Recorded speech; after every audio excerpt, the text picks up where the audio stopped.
La CIA siempre se ha creído mejor que cualquier otra agencia gubernamental. ¿Y saben qué? Es la peor. Yo era su mejor elemento, uno de sus mejores elementos. Así que imagínense cómo serían los demás. Les llamaban los mejores o los más brillantes de la CIA. Es una leyenda forjada en la ilusión. A finales de 1976, la CIA intentó desesperadamente recuperar su imagen. Las comparecencias de sus directores ante el Congreso y las revelaciones sobre el Watergate o el golpe de Estado en Chile habían dañado su imagen, y ahora la obsesión por el secreto se había vuelto ridícula. A partir de entonces, para reclutar a sus agentes, la CIA recurrió a anuncios publicitarios difundidos por las emisoras de radio. Y ahora un anuncio publicitario que os va a gustar. Somos la CIA y buscamos personas fuera de lo corriente que quieran hacer carrera con nosotros. Quizás usted sea una de ellas. Si cree que cumple estos requisitos, llámenos para una entrevista confidencial. Secret agent man and taking away your name. Jimmy Carter accedió al poder con la firme intención de borrar los años negros de la CIA y acabar con las operaciones clandestinas y los golpes bajos. Tendrán que ser ustedes intachables, los más íntegros y los más honestos de cuantos trabajan para el gobierno. Carter nombró como director de la agencia al almirante Stansfield Turner. Habían estudiado juntos en la Academia Naval Militar. Turner era muy odiado dentro de la CIA. Un año antes había testificado en el Congreso en contra de la agencia por los abusos cometidos en los años 60. Quisiera expresar mi gratitud y mi confianza al almirante Turner, cuya misión será conseguir que vuelva a brillar el escudo de la CIA. Todos eran escépticos ante el nombramiento de un desconocido en vez del de un profesional que proviniese de la CIA. Cuando Turner llegó, la CIA recibía presiones de todas partes para que revelase algunos de sus secretos, como por ejemplo su papel en el Congo. Y él tuvo que responder ante las comisiones parlamentarias. La mayoría de los miembros de la CIA le aconsejaron que no hablase nunca de esos temas, que mintiese, que no confesara jamás. Pero Turner lo confesó todo. Entró en la CIA con la intención de limpiar la agencia, de cambiar sus costumbres. Las normas de la CIA van en contra de cualquier tipo de transparencia. Nadie debe saber lo que hace. Intentó transformar la agencia, darle una nueva orientación, pero nadie supo apreciarlo. Los burócratas odian a todo aquel que llegue con la intención de cambiar las cosas. Se ganó la oposición de todos los jefes de servicio por su forma de entrevistar y hablar con los funcionarios más oscuros, sin pasar por sus superiores. Este hecho ocasionó muchos problemas. No creo que a los miembros de la CIA les gustase la idea de una agencia abierta al control del público. Turner pensaba que después del caso Watergate, la CIA no podía mantener el secreto total. Stan llegó a la agencia con la impresión de que ésta gozaba de demasiada autonomía, que estaba muy compartimentada y de que no había ningún control sobre la dirección de las operaciones. Yo creo que nunca se sintió cómodo con las operaciones clandestinas. Stansfield Turner era buena persona. Tenía buenas intenciones, pero padecía la enfermedad que padecen todos los almirantes. Confiaba plenamente en la tecnología y nada en las personas. Ellos creían que alguien que viniese de fuera no sería capaz de tomar decisiones sobre los métodos de espionaje. Turner es un tipo muy raro. Es realmente raro. Es todo un caso. Stansfield Turner se hizo famoso por estar a punto de iniciar un ataque nuclear contra la Unión Soviética. Una apreciación errónea hizo creer que se habían disparado misiles en dirección a los Estados Unidos.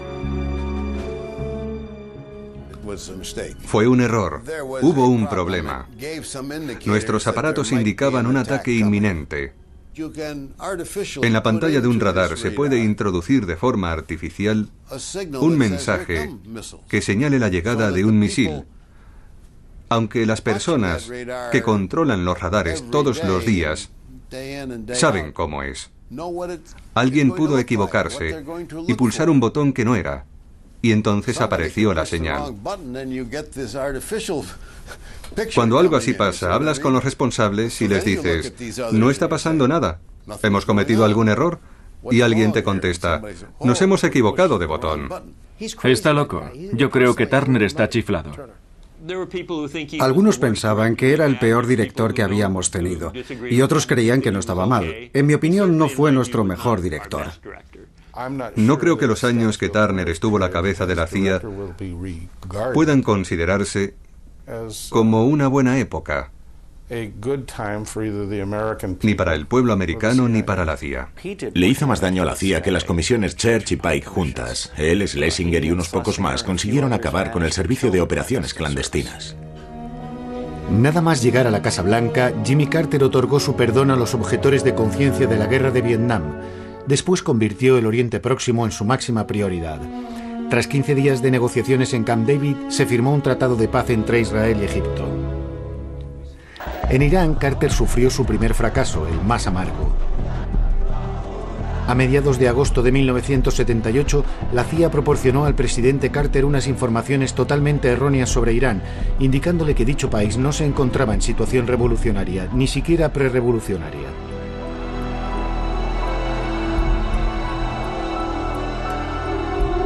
William Quandt era el encargado de Oriente Medio y Próximo en el Consejo de Seguridad Nacional. La revolución iraní marcó un hito. Quizá antes de 1979, ni los Estados Unidos, ni la mayoría de los países se tomaban en serio a los militantes islamistas. Lo de Irán nos pilló por sorpresa. Ni el Departamento de Estado ni la CIA comprendieron que se estaba produciendo una revolución. Cuando comenzaron las revueltas religiosas en Irán, el asesor de Carter en Seguridad Nacional, con quien yo trabajaba, pidió a la CIA que le transmitiese toda la información que tuviese sobre los fundamentalistas islamistas. Y la respuesta fue que nunca habían oído hablar de ellos.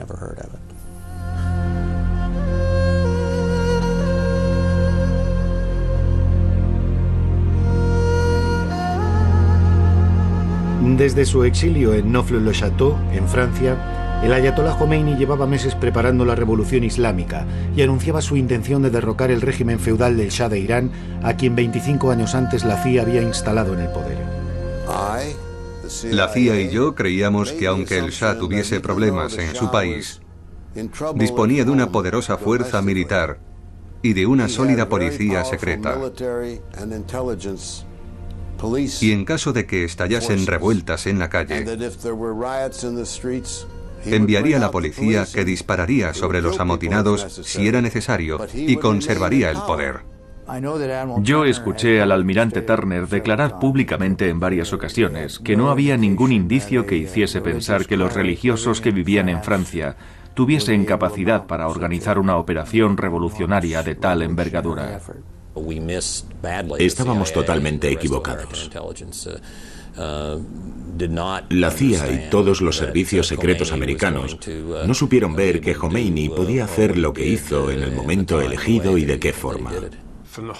En todos los años que pasó en el exilio, nadie le prestó ninguna atención. Los molas se convirtieron en la fuente de inspiración del fundamentalismo. Jomeini daba las órdenes desde París. Nosotros no nos mostrábamos muy firmes frente al veneno que Jomeini diseminaba por todo el mundo árabe. Nosotros creíamos que se trataba de una secta religiosa más. Recuerdo que hablé con el que estaba considerado como el mayor experto en Oriente Medio e Irán de todos los servicios secretos americanos. Me dijo, Jomeini no quiere ser rey, solo quiere ser papa. No hay que temer una revolución islamista en Irán. El Shah de Irán compartía ese punto de vista. Pensaba que los religiosos eran unos reaccionarios, anticuados, muy fáciles de manipular o comprar, y que no había que preocuparse por ellos. Los comunistas son los únicos que pueden perjudicarnos. Los demás no son tan importantes. Decía, no os preocupéis por los turbantes. Ya me encargaré yo de ellos. Sé cómo hacerlo. Es fácil. El Shah se equivocaba. Y el gobierno americano cometió el mismo error de varias formas. Irán, bajo la inspirada dirección del Shah, es un islote de estabilidad en una de las zonas más agitadas del mundo. Pasamos demasiado tiempo escuchando al Shah y a su entorno, y no el suficiente escuchando a sus opositores dentro y fuera del país. No había nadie en la embajada que hablara farsi, ni siquiera los espías. Estábamos demasiado ocupados con nuestros viajes en primera clase y nuestras cenas lujosas en la embajada con las autoridades locales que nos contaban exactamente lo que nosotros queríamos escuchar. La CIA tenía muy poco contacto con el movimiento islamista en Irán. Yo creo que el embajador había prohibido a la CIA mantener el mínimo contacto con los elementos de la oposición. Es una pena que un embajador actúe así, porque nos priva de una fuente de información muy preciada, y más aún cuando esas personas llegan al poder, porque nadie tiene ninguna relación con ellos. Son cosas que pasan, errores que se cometen. Si el gobierno americano no solo apoya a una dictadura que oprime a su pueblo, sino que además prohíbe a la CIA que hable con los opositores, yo tengo derecho a hacerme la siguiente pregunta. ¿De qué sirve tener espías si no pueden tener contactos secretos con la oposición sin que lo sepa el gobierno? El embajador de Estados Unidos en Teherán era Richard Helms, exdirector de la CIA destituido por Nixon por negarse a mentir sobre el Watergate. Después de haber participado en el golpe de Estado de 1953 para derrocar a Mossadegh, se hizo íntimo del Shah y formó y adiestró a su policía secreta. Fue nombrado embajador en Irán justo después del escándalo Watergate. Fue embajador en los últimos días del Shah. Richard Helms le dijo al Shah que los Estados Unidos le apoyarían y le darían todo el armamento que deseara. Había una cooperación muy estrecha. Stansfield Turner y la esposa de Carter no paraban de enviar mensajes a Palacio aconsejándoles que resistiesen y cosas de ese tipo. Lo mejor habría sido decidirse en un sentido o en otro, y nosotros no lo hicimos. Jimmy Carter seguía los consejos de una persona un día y de otra diferente al día siguiente. Por eso nuestra política no tenía ningún sentido. Carter reflexionó y dijo, ya no necesito al Shah. ¿Y si intentar acercarme a los islamistas? No sabía que el Shah estaba gravemente enfermo y, sobre todo, ya no sabía qué hacer. La CIA se enteró demasiado tarde de que el Shah estaba desahuciado por la enfermedad. Los franceses lo sabían, pero la CIA no estaba al corriente. Los franceses provocaron nuestro error porque no quisieron revelarnos que el Shah estaba desahuciado. Nosotros sabíamos que había un problema, pero como lo subestimamos, no supimos prever la caída del Shah. No previmos el regreso de Khomeini y mucho menos la acogida que tuvo. El ayatolá Khomeini regresó a Irán. El Shah, abandonado por Estados Unidos, exiliado, luchaba contra un cáncer en un hospital neoyorquino. Richard Helms le visitó unos días antes de su muerte. Fui a verle a un hospital de Nueva York, en donde seguía un tratamiento contra el cáncer. Y lo primero que me dijo fue, ¿por qué me habéis hecho esto? La situación del Shah no tenía remedio. En un momento dado, los Estados Unidos se vieron obligados a enfrentarse a las cosas. No se puede mantener un caso sin esperanza indefinidamente. La política de nuestro gobierno no es la de intervenir en los asuntos internos de otros países y determinar quién debe ser su dirigente. Va en contra de la filosofía del pueblo americano. Intentamos hacerlo una vez en Vietnam y fue un fracaso lamentable. No creo que ningún responsable de este país quiera imponer algo así en otro país, especialmente en Irán. Carter era una mezcla sorprendente de firmeza e ingenuidad. Era casi un paranoico. Un ejemplo de ello es que hasta la invasión de Afganistán por los soviéticos no comprendió cómo había que negociar con la URSS. A pesar de los movimientos del Ejército Rojo en la frontera afgana y de las reiteradas advertencias de la CIA, la tranquilidad continuó a base de concesiones americanas. Carter se reunió en Moscú con Leonidas Brezhnev. Yo creo que lo que sucedió en el Politburó en 1979 fue que todo el mundo estaba enfermo o ebrio y no sabía lo que hacía. El Politburó cometió un error fatal.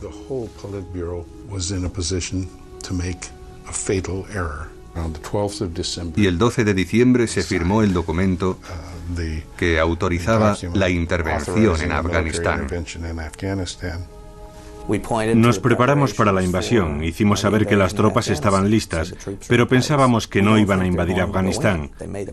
La administración no lo creyó, y eso que sabía que la URSS tenía capacidad para hacerlo y que había desplegado tropas para intervenir en cualquier momento. Entonces creíamos que los soviéticos no reunirían las fuerzas necesarias para una acción eficaz en Afganistán. Nosotros sabíamos que estaban listos para invadir Afganistán, así que no nos llevamos ninguna sorpresa. Solo que pensábamos que no se atreverían a hacerlo. El presidente Carter aprendió la lección de los fallos cometidos por la CIA en la revolución iraní y puso en tela de juicio las estrategias de la agencia y sus debilidades en el campo de la información. Stansfield Turner despidió a 700 directores de departamento y oficiales de campo y empezó a desmantelar la CIA. Stansfield Turner estaba destruyendo la CIA. La iba reduciendo poco a poco. Destituyó a cientos de personas, las jubiló anticipadamente. Se deshizo de la mayoría de los agentes de campo, unas personas que eran fundamentales y que llevaban años en sus puestos. Podía hacer lo que quisiese. Destituyó a mucha gente, especialmente a los directores de operaciones.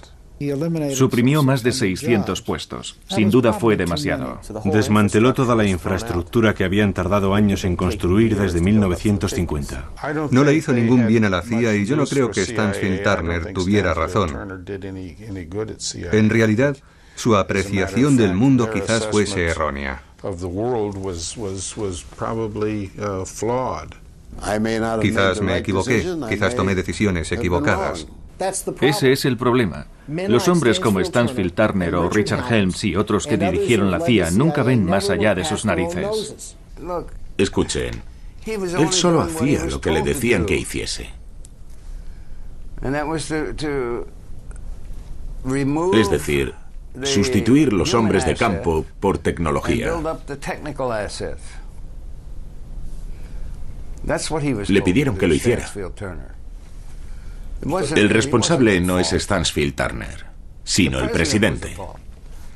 Cuando en diciembre de 1979 los soviéticos invadieron Afganistán, Jimmy Carter se volvió a Turner y le dijo: quiero que la CIA haga algo. Y la CIA le respondió: ¿el qué? Ya no disponemos de medios. Jimmy Carter perdió las ilusiones que había puesto en Brezhnev cuando el ejército soviético invadió Afganistán en 1979. Carter, que había subestimado las ambiciones soviéticas, vio cómo se derrumbaba su castillo de naipes y descubrió el mundo tal y como era, ni armonioso ni justo.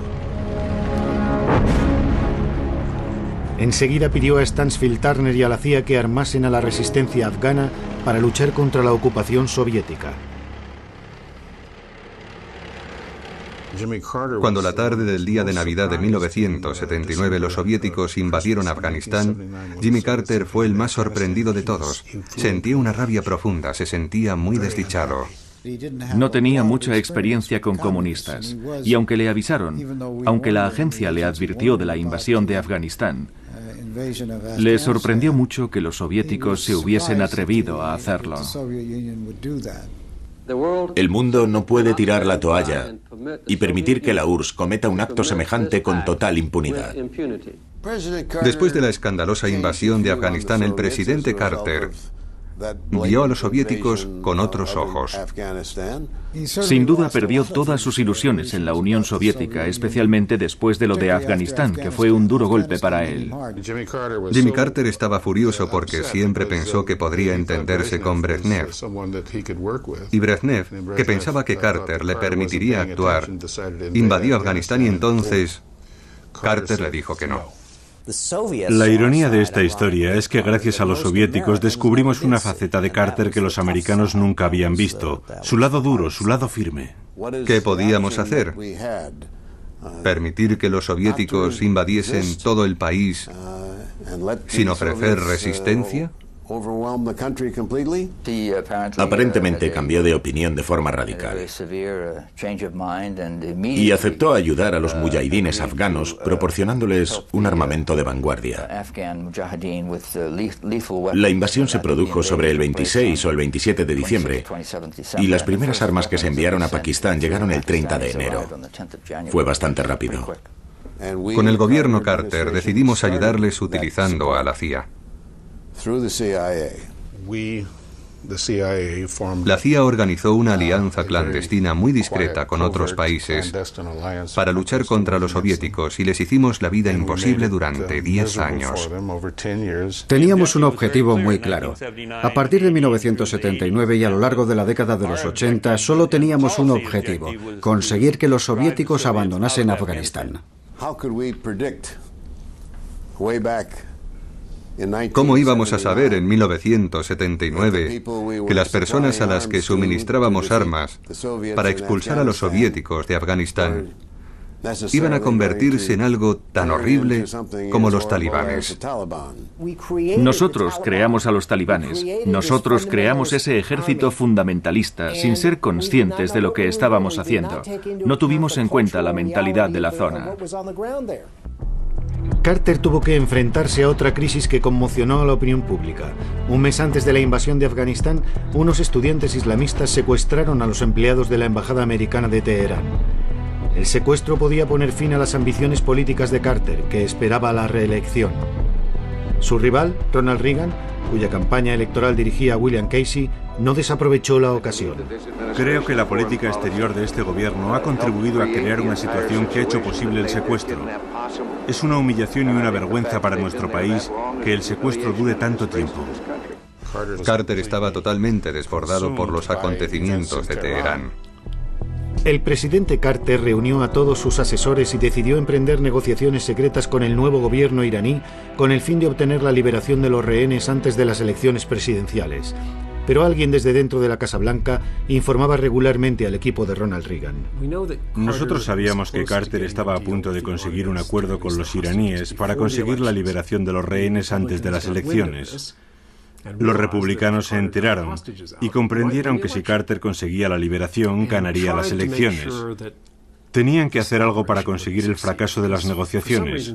2 semanas antes de las elecciones, los iraníes rompieron las negociaciones sin ningún motivo. ¿Quieren saber lo que sucedió? Todo el equipo del Consejo de Seguridad Nacional transmitía informaciones ultrasecretas al Estado Mayor de Reagan para ayudar a que ganase las elecciones. Los servicios secretos desplegaron toda una operación para acabar con las posibilidades de reelección de Carter. Frank Carlucci, subdirector de la CIA, dimitió y se unió al equipo de Reagan. Le siguió Robert Gates, director del Consejo Nacional de Seguridad. Gates trabajaba para Jimmy Carter, Carlucci trabajaba para Jimmy Carter, todos trabajaban con Carter. Y de repente, qué casualidad, todos los que participaban en las negociaciones que mantenía Carter decidieron irse a trabajar para Reagan. Yo quería dejar la Casa Blanca y a Carter. Me apetecía volver a la CIA y encargarme del departamento de estudios. Yo había decidido dejar el gobierno. No creo haber abandonado a Carter, ni tampoco creo que lo hiciese Robert Gates. Francamente, empezaba a estar harto de Carter y de la Casa Blanca. Reagan ganó las elecciones y todos se fueron con él. Los rehenes americanos de Teherán fueron liberados el día del traspaso de poderes entre Carter y su sucesor Ronald Reagan, el 20 de enero de 1981. Los republicanos no tuvieron nada que ver en esta historia. Fueron los iraníes que humillaron a Carter negándose a liberar a los rehenes antes del 20 de enero, fecha en la que debía abandonar sus funciones. Yo no creo que hubiese nada. No hubo acuerdo entre los republicanos y los seguidores de Khomeini. Seguro. No es más que otra teoría del complot, pero es totalmente falsa. 10 años más tarde, Jimmy Carter desveló en televisión los entresijos de la Operación Sorpresa de Octubre. El presidente Bani Sadr, que dirigía Irán bajo el ayatolá Khomeini, declaró en varias ocasiones a los responsables del informe que había habido un acuerdo. Casey era el personaje central. En aquella época viajó a Europa. Su cometido fue un misterio durante mucho tiempo. Fue el director de campaña de Reagan y terminó siendo director de la CIA. Antes de su entrada en la Casa Blanca, Ronald Reagan había decidido convertir a William Casey en el hombre clave de su gobierno. Siempre seréis los ojos y los oídos del mundo libre, la última muralla contra el totalitarismo que quiere dominar el planeta. Casey fue el artífice de su brillante victoria. Consiguió apartar hábilmente a Jimmy Carter de la carrera y después dirigió la campaña electoral de Reagan con talento, gastando sin pensar. William Casey era un millonario que había hecho fortuna con sus negocios y dirigía el SEC, organismo que controla todas las operaciones de la Bolsa de Nueva York. Los conocimientos de Ronald Reagan en política exterior eran algo limitados, así que dejó a Casey las manos libres para decidir sobre nuevas orientaciones. Durante el periodo de transición, Stanfield Turner, en nombre de la CIA, informaba al futuro presidente del Estado del Mundo. Fui a informar al nuevo presidente. Creo que George Bush no estaba ahí. E hice mi informe. Empezó su exposición. Los soviéticos tenían un misil aquí, otro allí, trabajaban en la reducción del armamento. Un informe muy detallado, muy preciso. Entonces Reagan se levantó, se aflojó la corbata, se quejó del calor que hacía y preguntó si alguien quería un café. No le interesaba nada la exposición. Me pareció que algunas de sus preguntas no eran muy pertinentes. Después de eso no hubo más exposiciones. Reagan no quería más, enviaba a sus asesores, así que no tenía la menor idea de lo que pasaba. A partir de su nombramiento como director de la CIA, William Casey reforzó el papel de la agencia y restableció la mayoría de los puestos que Stanfield Turner había suprimido. Con él se intensificaron las operaciones clandestinas de la CIA. Probablemente Bill Casey haya sido el director de la CIA más poderoso desde Allen Dulles. Tenía unas relaciones excelentes con el presidente y gran parte de su autoridad venía del hecho de que el presidente confiaba en él. Cogía el teléfono, decía Ronnie, y hablaba con el presidente. William Casey fue un caso único en la historia de los Estados Unidos. Tenía tanto poder como el secretario de Estado, el secretario de Defensa o el presidente de los Estados Unidos. A Casey le habría gustado ser secretario de Estado, pero no podía serlo. El Congreso nunca habría permitido su investidura. Se decantaron por Alexander Haig. William Casey era un acérrimo defensor de las operaciones clandestinas. Pero no tenía mi experiencia en la materia. Yo desconfiaba y me mantenía al acecho. No soportaba la burocracia de la agencia. Así que intentó modificar algunos principios. Casey dirigía la CIA como si dirigiera la mafia. El primer objetivo que se marcó William Casey fue restablecer el orden en Nicaragua, en donde los sandinistas marxista-leninistas habían tomado el poder después de que Carter precipitara la caída del dictador Somoza. Somoza era una marioneta de la CIA, una mala persona, un estafador tremendo, a quien llevábamos años financiando, igual que a tantos otros dictadores de Latinoamérica. Lo necesitábamos. Era una práctica habitual reclutar a un truán, darle comisiones bajo cuerda y hacer negocios con él. En su caso creo que se trataba de bananas. Y una tarde, hacia las 7, fui a ver a Casey, como en muchas otras ocasiones. Nos sentamos a ver las imágenes que se reflejaban en el río Potomac y le dije: escucha, creo que tengo una idea de lo que el gobierno y la CIA deberían hacer para salir del apuro. El servicio de operaciones clandestinas conspiraba contra los sandinistas. Casey solo lo amplió. Hubo un golpe de Estado contra Allende en Chile, pero en Nicaragua no organizamos ningún golpe de Estado.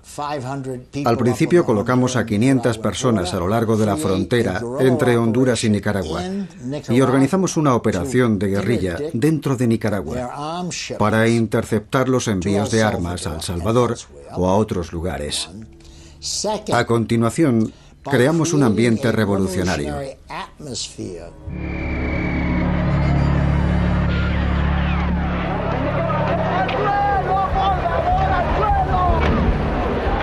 Las relaciones de Latinoamérica con la CIA siempre habían sido tumultuosas, pero bajo la administración Reagan, la CIA, dirigida por William Casey, volvió al primer plano al adoptar una política belicista en América Central.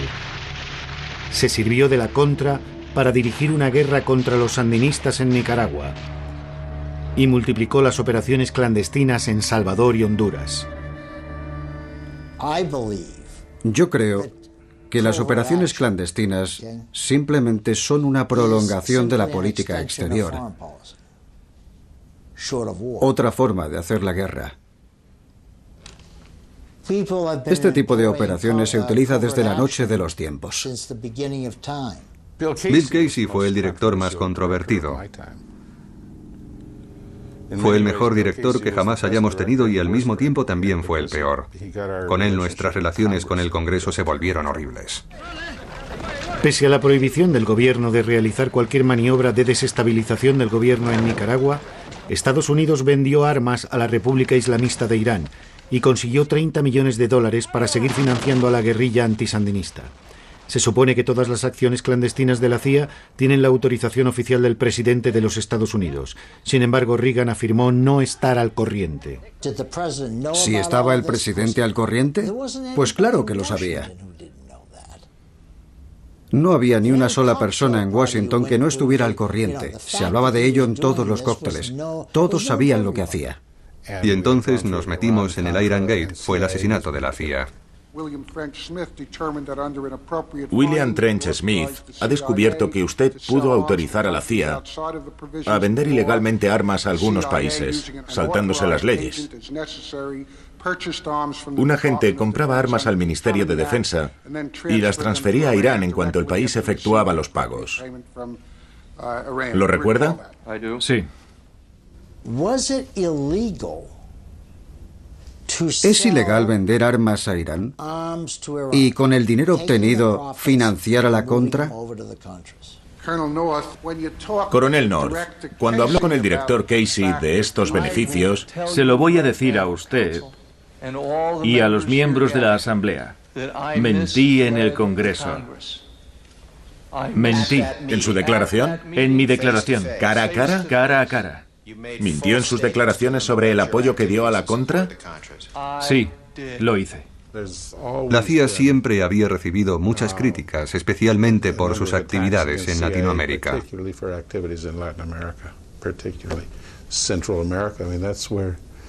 Bill Casey se encontró con serios problemas. Entre otros, el Iran Gate y todas esas historias de Centroamérica. Pero fue en Afganistán, que llevaba 3 años en guerra, donde William Casey pudo aplicar su estrategia para luchar contra los comunistas y la URSS. Lo que sea para meter a los soviéticos en una guerra que durará 10 años y expulsarlos de la zona.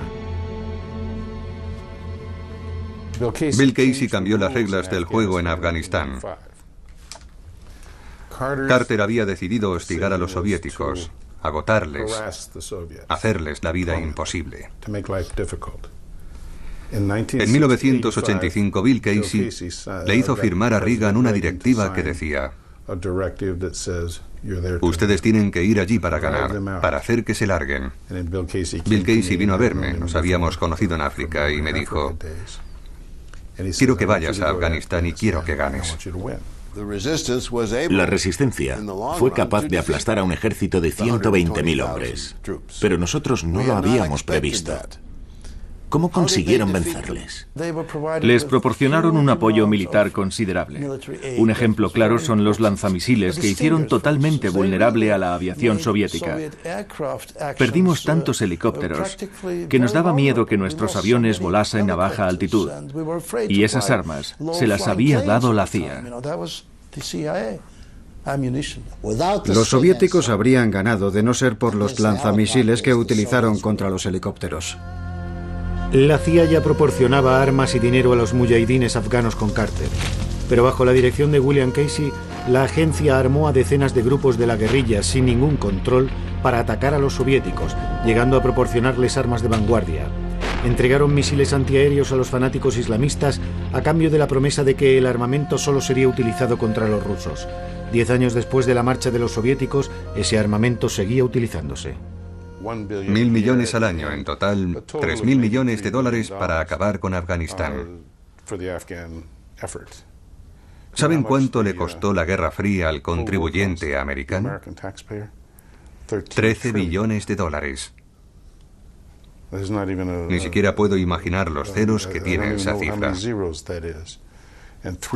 que 3.000 millones por acabar con la Guerra Fría era un buen precio. Una ganga. Fue un éxito. Pero crear un grupo armado de los pies a la cabeza engendró otros problemas.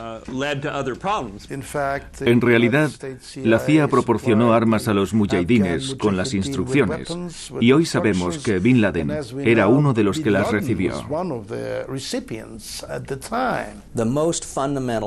Los integristas más fanáticos con los que entonces negociamos son los mismos a los que hoy nos enfrentamos, o sus sucesores.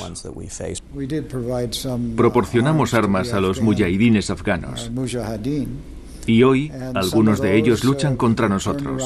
Esa es la realidad. Es un ejemplo típico de consecuencia imprevista. La CIA hizo cuanto pudo para esquilmar a la Unión Soviética y conseguir que se desmoronase. Pero la CIA no comprendió que aquellos a quienes estaba apoyando no luchaban únicamente contra la Unión Soviética. No deberíamos habernos hecho ilusiones sobre nuestros amigos durante la guerra contra los soviéticos en Afganistán. No elegimos a nuestros aliados con lucidez, no los controlamos seriamente.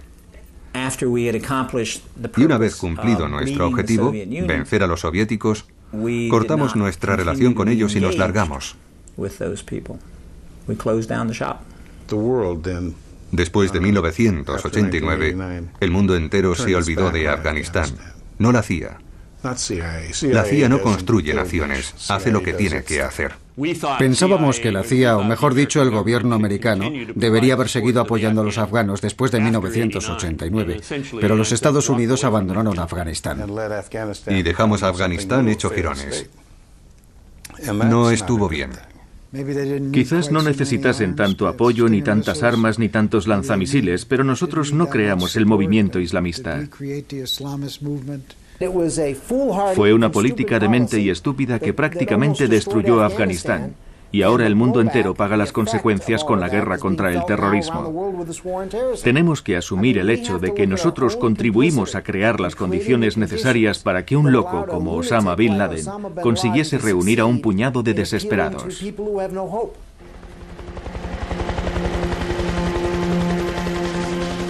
Los soviéticos se dejaron enredar en la loca carrera armamentística. 10 años de guerra en Afganistán les dejaron exhaustos. Robert Gates fue quien, desde la CIA, durante la presidencia de Reagan, exageró las informaciones sobre la potencia soviética, empujando a la Casa Blanca a la incapacidad para prever la caída de la Unión Soviética.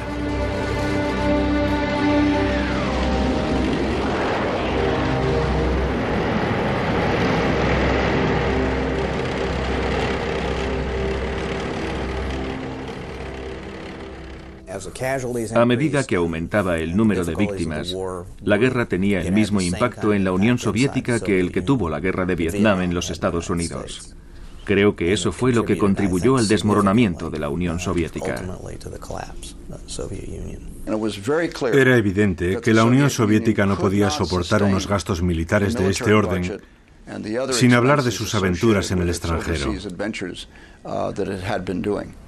No podían permitírselo. Era un castillo de naipes y se derrumbó económicamente, como vimos después. La CIA mantenía que podrían seguir gastando dinero en armamento hasta la noche de los tiempos, pero era imposible.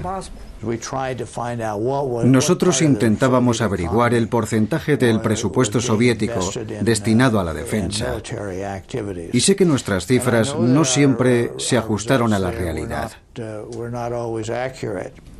Recuerdo haber dicho a los soviéticos que estimábamos su presupuesto militar en el 20% de su Producto Nacional Bruto, y nos dimos cuenta de que era más elevado, algo como el 40%. Creo que sobreestimamos la capacidad económica soviética, y la CIA fue la responsable. La CIA no elaboró un análisis exacto de la Unión Soviética, que realmente vivía una situación dramática. Se decía que no serían capaces de mantener el esfuerzo por mucho tiempo.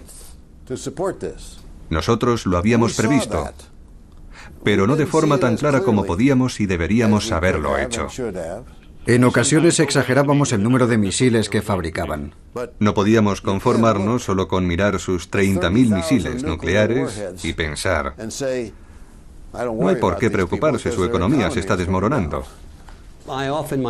Por aquel entonces yo hablaba con los soviéticos y solía preguntarme por qué nosotros creíamos que eran tan poderosos cuando en realidad no lo eran.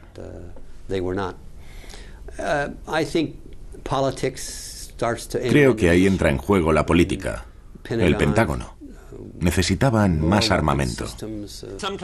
A veces nuestras previsiones resultaban inexactas porque no entendíamos en qué dirección querían ir los soviéticos.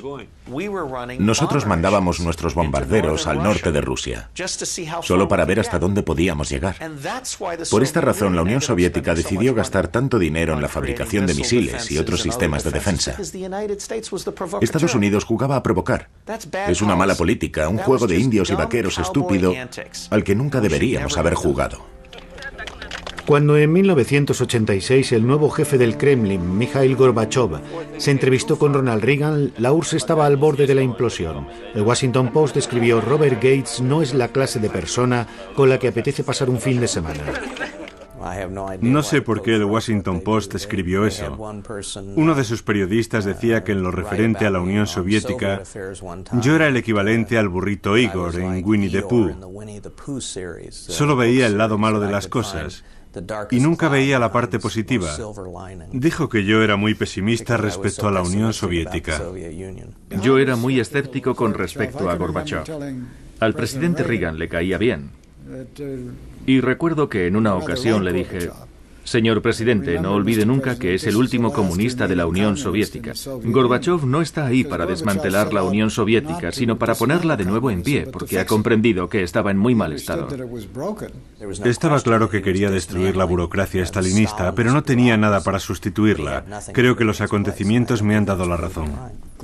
La glasnost y la perestroika se volvieron incontrolables. Yo no creo que presintiese la caída de todo el sistema. A él le habría gustado conservarlo intacto. Creo que Gorbachev decía la verdad. Y empezó en 1985-1986, justo después de tomar el poder. Creo que todos subestimamos la magnitud de los cambios políticos que iba a emprender. Un año después, en 1987, Reagan lanzó un reto a Gorbachev. Tire ese muro, señor Gorbachev. Creo que nadie podía imaginárselo. Yo estaba al lado de Reagan cuando dijo aquel: tire ese muro, señor Gorbachev. Y recuerdo que pensé que era una frase muy bonita, pero que nunca sucedería. Todos se mostraban reticentes a revelar su punto de vista. Era un fracaso de los servicios secretos. Y se produjo una revolución en la Unión Soviética cuando nadie pensaba que algo así pudiera suceder. Si alguien cree que fue Ronald Reagan quien ganó la Guerra Fría, es que no entiende nada de historia. La Guerra Fría no la ganaron ni Ronald Reagan ni nuestras defensas militares. Fue la contradicción interna de un sistema político defectuoso, el marxismo-leninismo, la que provocó la inevitable desaparición de la Unión Soviética. El nuevo presidente George Bush asistió a la caída de la Unión Soviética. Forjado por la Guerra Fría y sus años en la CIA, resultó muy difícil convencer a Bush de la inminente desaparición de la URSS. En junio de 1989, yo era asesor adjunto de Seguridad Nacional y elaboré un memorando a partir de las informaciones recabadas por la CIA, en el que le decía al presidente que existía una posibilidad real de que Gorbachov no siguiese en su puesto al cabo de 1 o 2 años, por lo que deberíamos comenzar a idear un plan de urgencia, no solo para hacer frente a su destitución, sino también en previsión de la caída de la Unión Soviética. Es cierto que no dijimos el día. A los servicios secretos no les pagan por ser adivinos. Sabíamos que la Unión Soviética tenía graves problemas, principalmente económicos, aunque también políticos. Pero de ahí a pensar que podrían provocar la caída del sistema soviético, eso superaba el límite de nuestra imaginación. Nadie le vio venir. No era posible. Quien diga que se podía prever que el muro de Berlín caería el 9 de noviembre es un mentiroso. Yo no creo que los analistas de la CIA hubiesen previsto la caída de la Unión Soviética. No se lo esperaban. Da igual lo que digan hoy. Fue una sorpresa enorme. Nadie puede prever algo semejante. Y el más sorprendido en esta historia no fui yo, y eso que estaba en una misión para la CIA en Alemania del Este. No. Fue Erich Honecker que dijo, ¿pero qué está pasando? Y él dirigía Alemania del Este. Sus servicios secretos, es decir, el KGB, que estaban en el meollo de todo lo que ocurría en la Unión Soviética, tampoco pudieron prever el hundimiento de la URSS, y eso que su existencia dependía de ello. La CIA no pudo prever la caída de la URSS, pero permítanme que les diga una cosa. Yo era un oficial del KGB, me encargaba de la seguridad interna y no vi venir nada. En la URSS nadie podía creer que el sistema llegara a su fin. Para alguien como yo, que había vivido toda su vida de adulto con la Guerra Fría, era totalmente surrealista. Para mí y para muchos de mis colegas era nuestro mundo y resultaba difícil imaginar que pudiera cambiar. Yo pensaba que la Guerra Fría duraría toda la vida. Asistir desde mi sillón en Langley a la caída del muro de Berlín en noviembre de 1989 y el desmoronamiento de la Unión Soviética en 1991 fue una experiencia increíble. Era difícil admitir que un imperio pudiese derrumbarse, apagarse como si fuera una llama.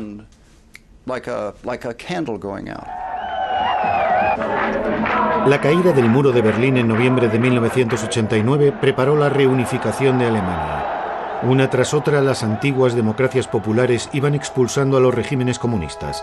Era el fin de la Guerra Fría.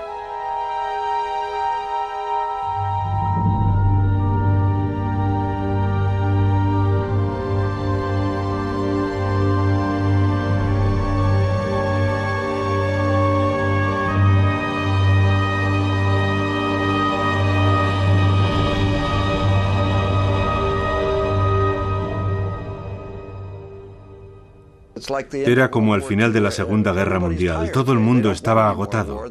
Ya nadie quería luchar. Fue una especie de... no de desmoralización, la palabra es un poco fuerte, sino de falta de energía, porque ya no existía el enemigo mortal. Acababan de desaparecer los 75 años del gran experimento soviético. Todo había terminado, ya no había más problemas en el mundo. Habíamos ganado la Guerra Fría. Todo Occidente había ganado la Guerra Fría y pensamos, ya no existe ningún problema, todo saldrá bien. Y decidimos recortar de forma drástica el presupuesto de defensa. Desmantelamos nuestros servicios secretos. La gente pensaba que ya no eran necesarios. Se acabó. La CIA ya no era necesaria. Tuvieron que cambiar radicalmente las prioridades. La Unión Soviética era el objetivo principal y más o menos la razón de ser de la agencia. Pero no basta con chascar los dedos y decir, vamos a trasladar a toda esta gente a otro lugar. Las cosas no funcionan así. Se sintieron muy desdichados con la caída de la Unión Soviética. Ya no tenían enemigo. Tuvieron que inventarse uno. El fin de la Guerra Fría nos obligó a cambiar muchas cosas. Nos hizo mirar un poco más lejos e intentar comprender lo que iba a pasar. La CIA se había vuelto inútil, improductiva, sin poder. Había perdido su único enemigo, su razón de vivir. Hicieron venir a la sede de la agencia en Langley a exagentes nostálgicos de una época en la que los identificaban con James Bond para hablar a los colegiales de las horas de gloria de la CIA, esas 3 letras que se habían convertido en un mito. Es solo para informar a los niños, para poner un rostro a la CIA. La historia terminó. La partida se acabó. La Unión Soviética y los Estados Unidos jugaban una partida de ajedrez. Había que conseguir el mayor número posible de fichas del adversario por todo el mundo. Y a finales de 1991 ganó el que tenía más fichas. Los rusos perdieron. Unos meses después de la caída de la Unión Soviética, William Colby, exdirector de la CIA, y Oleg Kalugin, exjefe del KGB, dieron un cóctel en Washington para lanzar juntos un videojuego. Ahora sí había terminado la Guerra Fría. Buena suerte.